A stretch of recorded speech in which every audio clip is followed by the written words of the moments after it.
Yo, what is up, fam? Welcome back to the Car Talk Podcast. Today is something special. I am so grateful to be chatting it up with you guys, and I am so grateful that you clicked on this video. I hope with all my heart that I can bring you as much value as possible.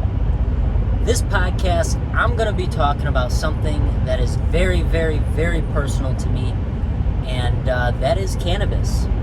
Cannabis is one of the most controversial plants, things, and honestly drugs, whatever you want to call it, of our lifetime, and it makes me sick.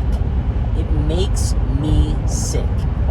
And the reason why that it makes me sick is because I am a huge cannabis advocate because of simply what it's done for me. There's been a huge, I've gone all the way on the deep end as far as consuming way too much and completely abusing the substance and almost actually putting myself into a rehab. And unfortunately, I went through 2 rounds of an inpatient program, and it was for addiction, for cannabis. And it was something that, it was an experience that I honestly can't even put into words other than it was really eye-opening.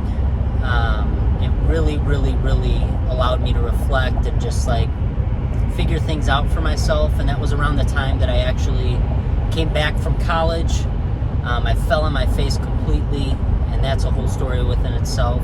But I came back from college and I came home, and obviously I couldn't consume cannabis like I was consuming at college. And I unfortunately just put myself through a very tough time, living with my parents and stuff, and it was a scary time, but nonetheless I got through it, and I'm very thankful for it. But I went through a long period of sobriety, and I want to say it was 3 months. Unfortunately, it wasn't much longer than that, but it was a solid 3 months of complete sobriety. And I unfortunately have not been sober ever since, completely. Obviously I go through my day with balance when I consume cannabis, but ultimately ever since then, I've really established a healthy relationship with cannabis, and I've tried to adjust that because, it obviously changes, and, you kind of, at least from what I've understood, is when I was younger, I didn't really understand how the world worked, and it scared me. And so I would medicate so that I wouldn't really think about that, and I would be able to kind of go about my day and just really enjoy my day. And when I was sober, I do remember just having very tough, anxious moments. My only anxiety attack was actually, I believe, when I was completely sober. And it was just one of those things that I didn't really know why it was, but I worked through it, and it was fine. And I ended up, making it work being sober, but I was also working 40 hours a week and just doing things to stay busy. And I was working 40 hours a week at Cabela's, and I was working 10 to 20 hours a week at Lifetime, which is a gym. And it was just one of those things where I almost always kept my mind busy and always kept my hands busy. And it was honestly one of the most sad parts of my life, to be honest. Looking back at it, I wish I had those years back. I probably would be doing what I'm doing right now, and I would have been driving to, go salmon fishing at the harbor in the middle of the night, and I would have been making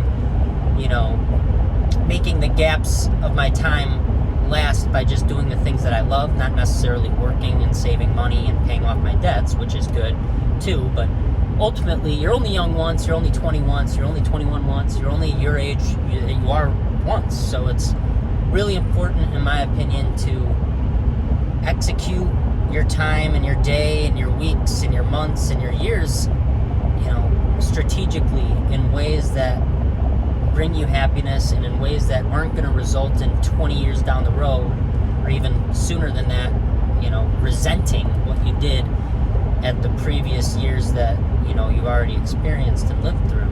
And I just want people to realize that,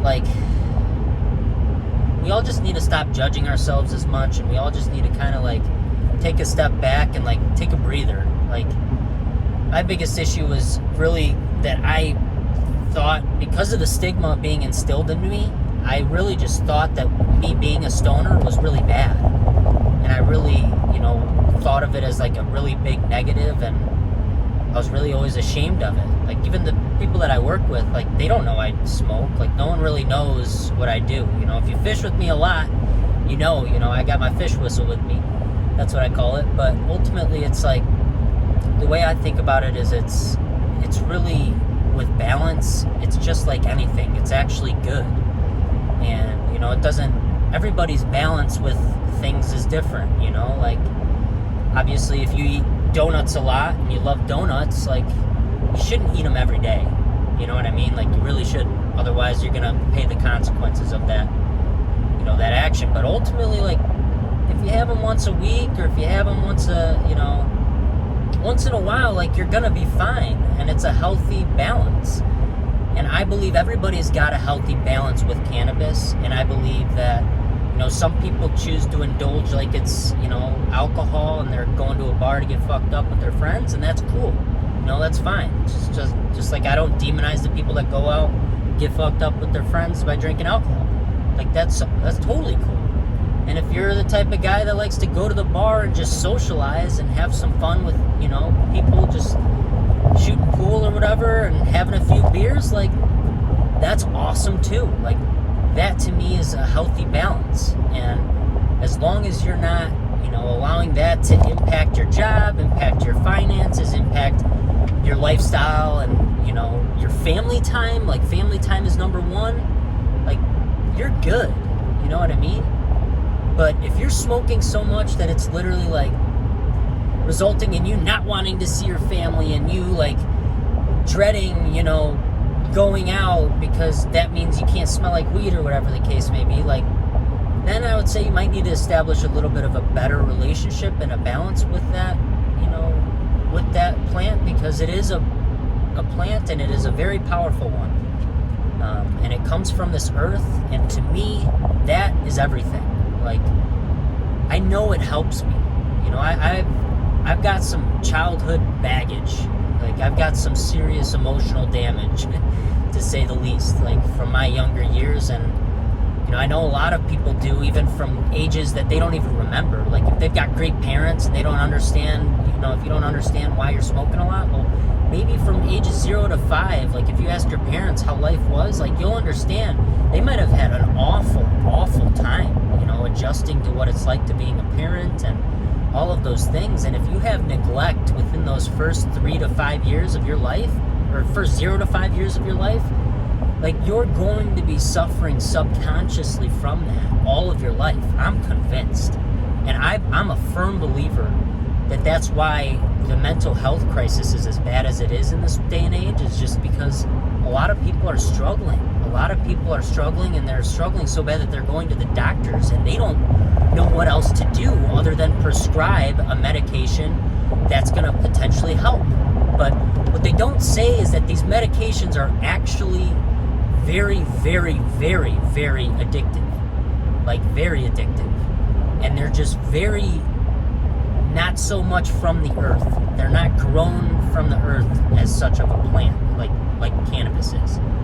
And that was the number one thing that when I went, when I was in the inpatient programs, and when I was, like, going through those tough times, like, I was really worried, and I knew, like, that I could get on, like Zoloft or whatever the, different medications are that they have for it. But ultimately, my gut, my intuition was telling me not to do it. And I'm very, very grateful for it, because I know myself now at 24 years old better than ever. And I know that I am a very, very, very addictive person. I just have that addictive personality, and ultimately, like, I see it even 2 with... miles, take exit 77B to merge onto I-294 north toward Wisconsin. I'm so sorry.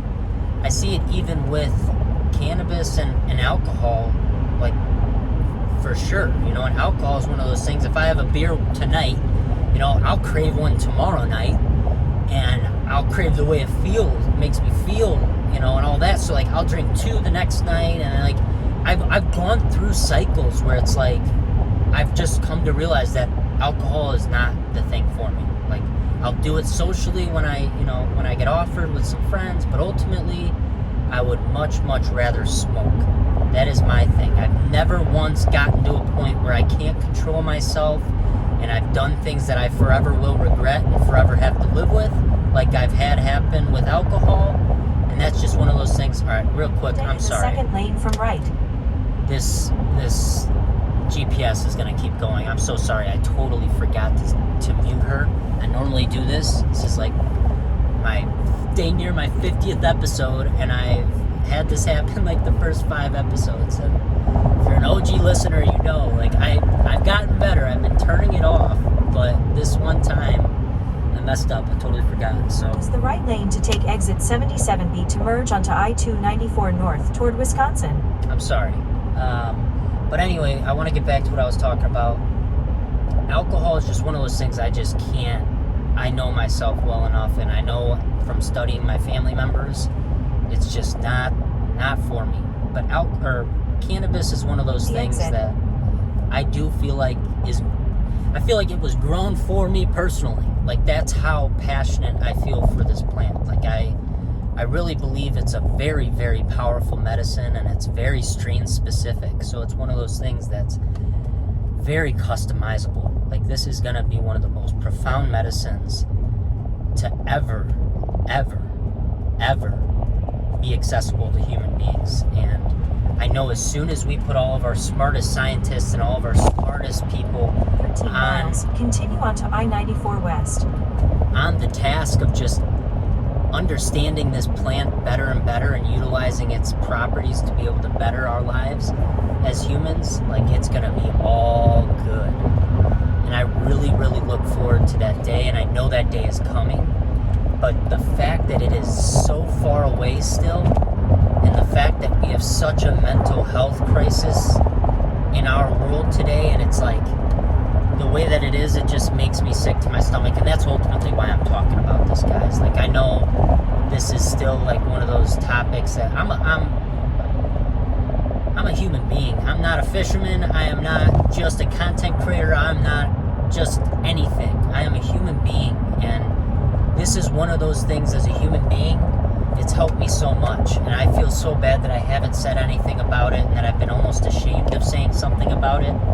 And even the people that I meet in person, you know, like, I am even sometimes worried, like, to smoke cannabis, because even though I live in a legal state, which, thank God, I haven't even talked about the fact that it's not legal in so many states. And I'm so sorry if you're in one of those states, but I'm very grateful that I'm in one that accepts it both recreationally and medicinally. But ultimately, it's just something that I believe every state should allow, and it's because of the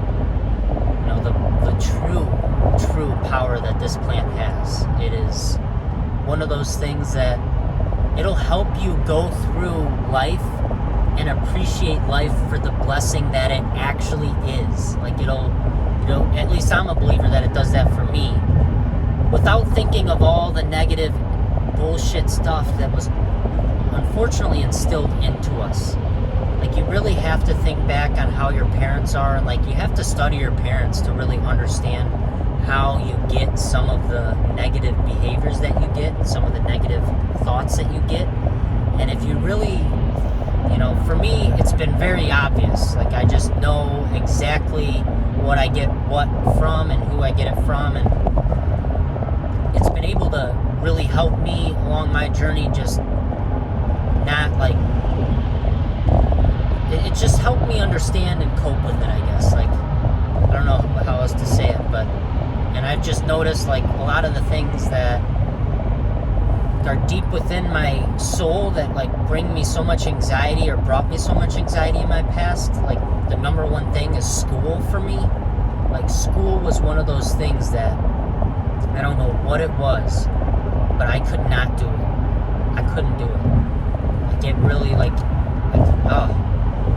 just the thought of being at school from 7:05 to 2:15 in elementary school was the worst thing ever. Time went by so fucking slow. Like, I hated it. I hated it. I hated it. I hated it.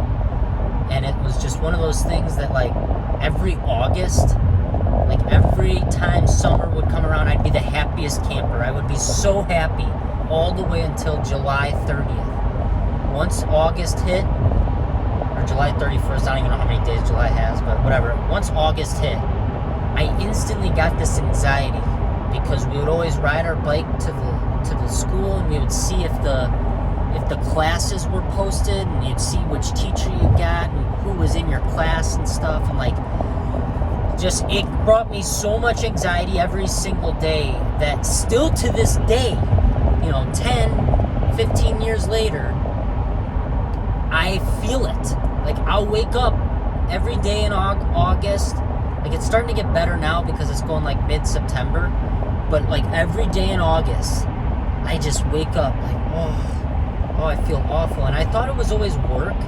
So like, once I got to the point where I was finally like working less and less, and I was just not understanding like why I was feeling the way I was feeling, and like self-medicating was the only thing that would really help me, to be honest. And now I'm like reflecting, and like what I'm realizing is that as human beings, our life, our journey is so special. Like, every single thing that we experience is gonna impact our future and our our life down the road. And something as traumatic as school for me is something that I'm still dealing with today, 10 plus years later, which is crazy to me. But you want to hear something crazier? Is that I've actually got, like a weed journal, I guess you could call it, but it's more just like I keep a mental note of every single strain that I consume. And I've noticed that most of the time, I really like sativas and hybrid indicas, sativa like hybrid, like so more like the uppers.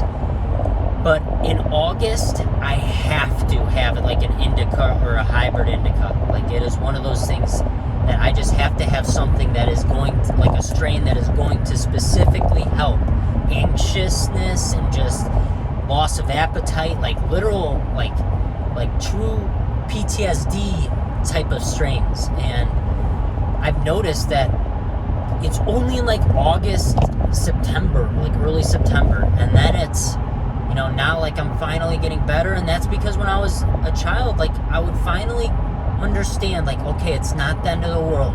I've got friends, I've got people that are my people. I can come, usually I would get really comfortable with the teacher because my mom would be coming into class with me, and I would be asking to go to the nurse all the time. Like, I would literally interact with the teacher so much growing up.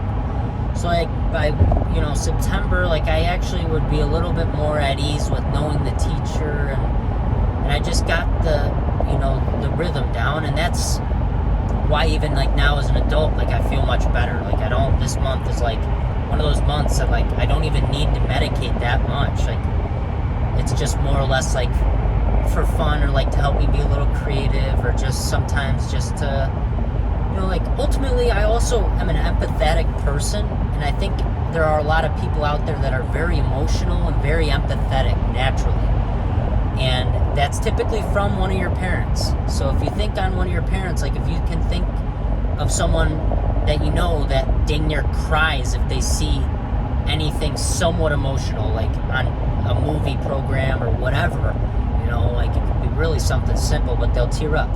Like, my dad is exactly that way, and he's always ran from the fact that he's an emotional guy. And that's something that I even carry. Like, as the son of my dad, obviously, like, I carry a lot of what he has, and like that is one of the things that I've struggled most with. But as I lean more and more into it, it like really kind of helps me like understand, like, it's okay. Like, even though I know it's okay to be an emotional guy, like subconsciously I feel like it's not, and like just went and saw my niece, and like I could feel myself like, and I know this because my girlfriend pushed it out of me. She's like, oh, I can't wait to see you cry when you hold her. And I was like, I am not gonna cry when I hold her, and it was like an egotistical response. And then I had to reflect, and I'm like, holy fucking shit. I'm like, I am so much my dad. I'm like, I gotta get rid of that shit. Like, that's not, like, it'd be a beautiful thing. Like, holding my niece is the most beautiful thing, and it honestly would make me cry.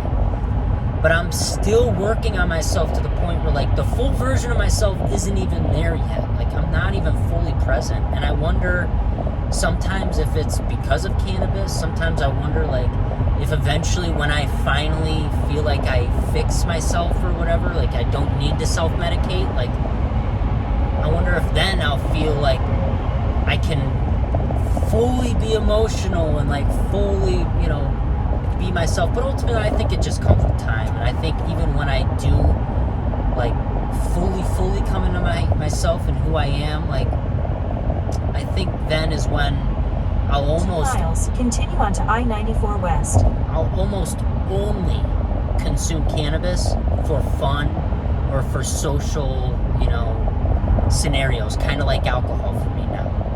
And I feel like that would be ultimately my goal. But right now, you know, I'm not demonizing the fact that I have to use it sometimes, and the way that I'm being intentional about it, and the way that I've become more intentional about it. Like, don't get me wrong, I have not been like this all my life. I'm 24 years old, I'm like just coming around to even just doing what I'm about to tell you. But this is one of the most powerful ways that you can use cannabis in your life if you choose to do it, because like I said, it is a powerful plant. But the way that I believe you can do it is by thinking before you consume. So when you're sober, think, okay, I'm about to consume sour diesel, or I'm about to consume blue nerds, or I'm about to consume blank, whatever strain it is, and I want blank to have happen. Whether that is you want appetite, you want less anxiety, if you want more creativity, whatever it is that you want, you fill in that blank. After you take that puff, give it about 5 minutes, 10 minutes. It's typically all it takes for me. Maybe one more puff, maybe not. Just see how you feel. Continue on to I-94 West. If that blank gets fulfilled, ding, ding, ding. That's the key. And sometimes if you do that, if you've got a couple different strains, like, you'll do it and you'll just 13 not... miles, take exit 11A onto Illinois Route 120 East and Belvedere Road. And you'll just not get the, you know, the benefit or whatever you're looking for that you want. And that was happening to me last month. So what I was doing was I would take a rip, and it would be a sativa, or I think I was ripping on like a sour OG, and I would be like, man, this is not, like, I just don't want to feel this anxiety, and it just would not help. It would almost make it worse. And I would instantly be like, okay, well, what can counteract this? And I would bust out my Blue Nerds, which is an indica, and I would rip on that, and sure enough, smooth sailing. And then the next day I was like, okay, I'm going to start out with this. This is what I want. Okay, let's take a rip. Take a rip, and I'll be like, holy smokes. And I'd just be mind blown, because it would do exactly that. And I would feel content, I would feel happy, I would feel at peace, I would be productive, and, you know, all around I would say, like, I'm the exact opposite of what they, you know, a stereotypical stoner is. I was a productive human being, bringing value to society in the way that I know I can do it. And ultimately, that's what we all need to focus on. So fuck everyone else's opinions. Literally, if it helps you, quit demonizing it. Quit listening to your parents. Odds are they've never even tried cannabis in the first place. So quit listening to your parents. Quit listening to the most influential people in your life, because odds are they are struggling too. So look at them, study them, understand how they cope with the reality of being whatever they and whoever they are, and understand that that doesn't have to be you, and that advice that you get from them is sometimes not what you need to hear. So take that with what you will, and I love you so much, and I hope this brought you value. I would love to elaborate on this topic more. If you've got a comment, if you've got a question, if you got anything for me, leave it below, and I'll do my best to address it, either in another podcast or in a comment, or even if you want to, if it's something personal and you want to DM me, feel free to do that any which way you'd like to. I'm on Instagram the most, I'd say, but I'm on every other platform as well. So you guys feel free to reach out in any way that you'd like. And as always, I'm going to end this podcast how I always do. If you like this podcast and you could do one favor for me, honestly, sharing it might help, but I don't even want you to necessarily share it, like it, or comment, any of that BS. What I want you to do is, if you're happy, I want you to spread that happiness to someone that you love. Even someone that you might not love. If you could do it on a tweet, if you could spread love to a hater, today is no better day than any. So please go out and spread some love, spread some happiness. And as always, fam, stay curious, because you guys know, if you ain't curious, you ain't learning. I love you so much. I hope you have the best day ever. Thank you so much for listening to the Car Talk Podcast. See you guys later. Peace.